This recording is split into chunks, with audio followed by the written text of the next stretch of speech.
Hello, this is Mike Lodge. I am the business advisor, and I'm glad you're with me. Listen, I haven't been on my podcast for the last couple of days. I'm sorry about that, but I had stuff I needed to get done for year end because I've still got clients that I need to respond to and plan for and get things done prior to year end. Listen, all of you have probably seen in the news that people are complaining. Members of Congress, members of the Senate, members of business are complaining that the IRS made a statement that said, okay, listen, if you're going to get Venmo, if you're going to use Venmo, which is an online money transfer company, and people get paid for it. I pay my rent through Venmo, and I get paid by Venmo from clients every once in a while. But if you're going to get income or making money from transactions through Venmo, IRS said, okay, it's going to be just like a credit card transaction. Now, a few years back, the Internal Revenue Service said, if you are going to use credit cards for your business, all banks, all credit card companies have to submit to the Internal Revenue Service and to the client, which is me, a 1099-K. Just like when you work independent contractors, you get a 1099-M. If you get interest from a bank, you get a 1099-INT. If you, anyway, it goes on and on, right? So you get a 1099 for the income that you receive. So banks have to, at the end of the year, when you have credit card transactions, at the end of each year, you get what is called a 1099-K, which lists by month how much you earned in credit card fees. And that's what you use to develop your income statement. That's revenue coming in. And then on top of the credit card revenue, you also have cash revenue, you have check revenue, you have stuff like that. I like it. Personally, I like the 1099-K, and I like to get them from my clients when I'm preparing their business returns, because now I know exactly how much they made. Now, before that, what happened, and let's be honest, because human nature, we don't want to pay taxes. So when I would ask a client, okay, how much did you earn last year in revenue? And their eyes would shoot up to the ceiling, and they made some wonderful stuff up there. And the higher they went, the bigger the number or the smaller the number. It just depended. But listen, with a 1099-K, you know exactly how much you earned in credit card revenue. And then we can look at your bank statements and see how much you earned in actual cash and check deposits. Very simple. So PayPal had to do the same thing, and then also Venmo now was required. But they're going to postpone it now because, to get the 1099-K up and running for Venmo and other companies like that, it takes a little bit of time. And they just decided that it wasn't accepted very well. People are moaning and groaning, so they postponed it until next year. So you've got a reprieve. You can make up a little bit of numbers, but not really, because listen, when you get audited, the Internal Revenue Service will send you this list. It's called a needs list. And it's going to say, provide me your bank statements for whatever year they're looking at. So they're going to see it. They're going to see all that money that you're depositing. They're not going to see the money that you're hiding in your bra. I say that only because I used to have a client a long time ago, and I loved her very much. But I was standing there one day visiting with them, and a client came in and paid with cash. That cash went right into her bra. And so it was never reportable to the Internal Revenue Service. That was probably about over 30 years ago. But my goodness. So you can no longer put the cash in your bra because they're going to see that deposit. They're going to see that transaction because they're going to want to look at your transactions also. Now, if you can put it in your bra and you can hide it away, great. You've beat the system. But with the 1099-K, it really does make the income reporting much easier, and it also makes it more legitimate. no one can look up into the sky and make up numbers anymore, because we're going to look at your bank statement and we're also going to look at your 1099K. But if you're using Venmo, that's not going to happen until next year. So you got some reprieve.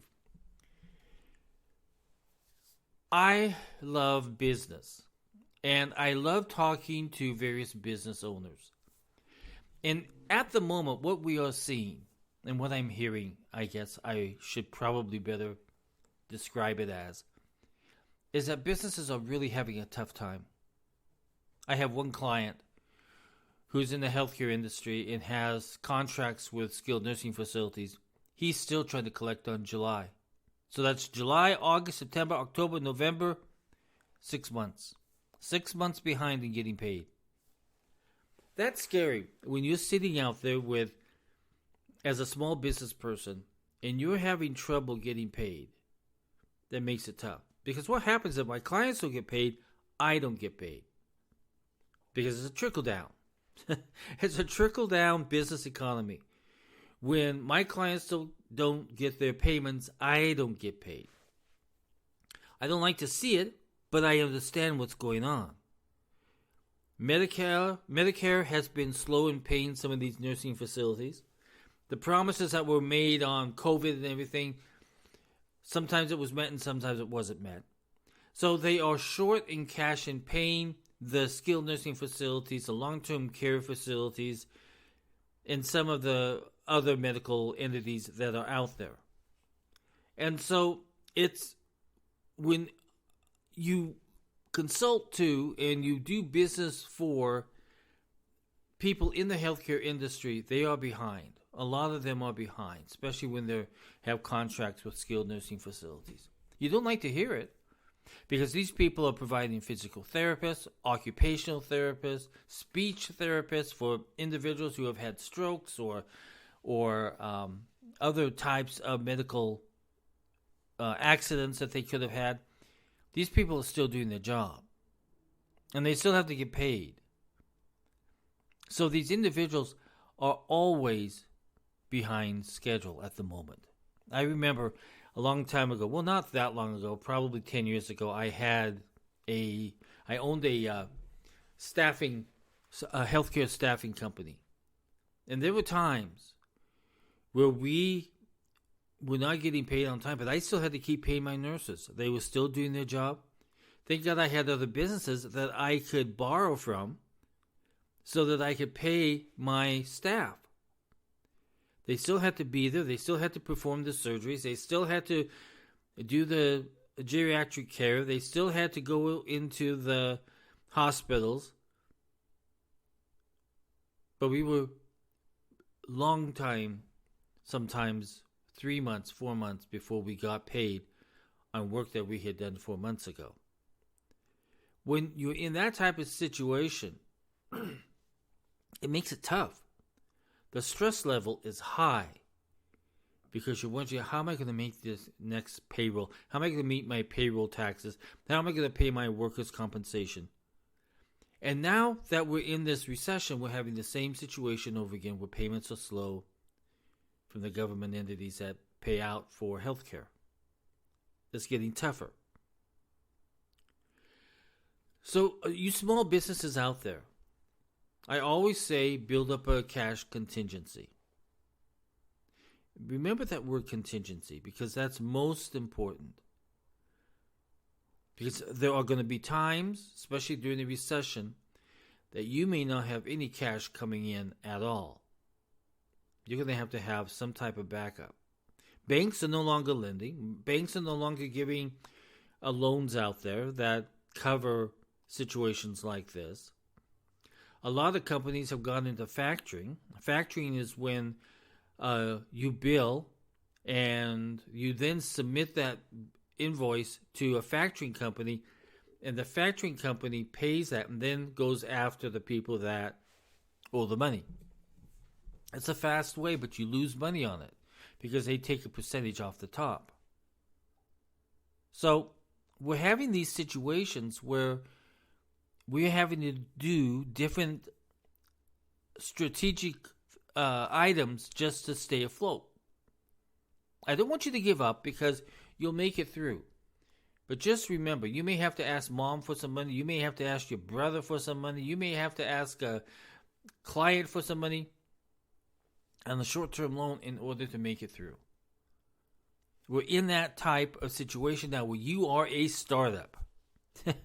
You are a startup because the cash flow from here to there has become slower and slower and slower. So you're a startup. You're having to start up all over again. You're sitting down planning for 2023 and saying, okay, what can I do to make my business better? What other aspects can I bring in that I can make money off of? Remember what I've already said. Never have your eggs in one basket. You got to have your eggs out there in several baskets in order that revenue is floating in. It's so strange that all of us are sitting here with small businesses and we're trying to survive. Will we make it? Yeah, we'll make it. But we're going to have some hair-pulling nights. We're going to have some turning of the stomach. We are going to have to be very honest with our employees to tell them what the situation is. And let me tell you, when you do that, you'll know who your weak ones are because they'll run. But they need to know. They need to know what's going on. And they probably already know because they can see what's happening with clients that have been so faithful in the past, but now your clients are having problems. So don't edge out. I had a client call me this morning saying he's losing one of his biggest clients, one of his biggest contracts. That's stressful. So we're trying to build another company for him so that he can do another side of medical care. And we should have that done in the next few days. But you always have to have several different items out there that's going to cover one aspect of your company that's no longer going to make money. It's slowing down. Things are changing. New owners are buying up companies and they're dismantling your contracts. This is the problem with being in business. You never know what's going to happen from day to day. But if you're the kind of person that loves the challenge, you'll be okay. You will be okay. I tell you, I have loved business ever since I was a kid. I was a weird kid, I tell you. My dad worked for an oil company. He would bring his boss's home, and at that time it was an Oldsmobile 98. I don't know if you remember that car, but it was almost like a big old Cadillac, but it was an Oldsmobile. I would sit in the back of that, and I would pretend that I was a boss. I was an executive, and I had a driver up in front.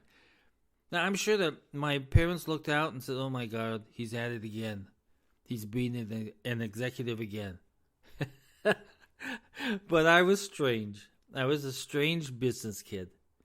Listen, if you want more access to me, you need advice, and you need to sit down and go over things, go to my website, book a 60-minute consultation with me.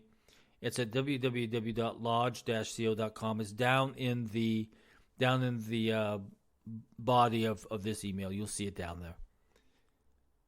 Everybody have a great day. Talk with you soon. Bye-bye.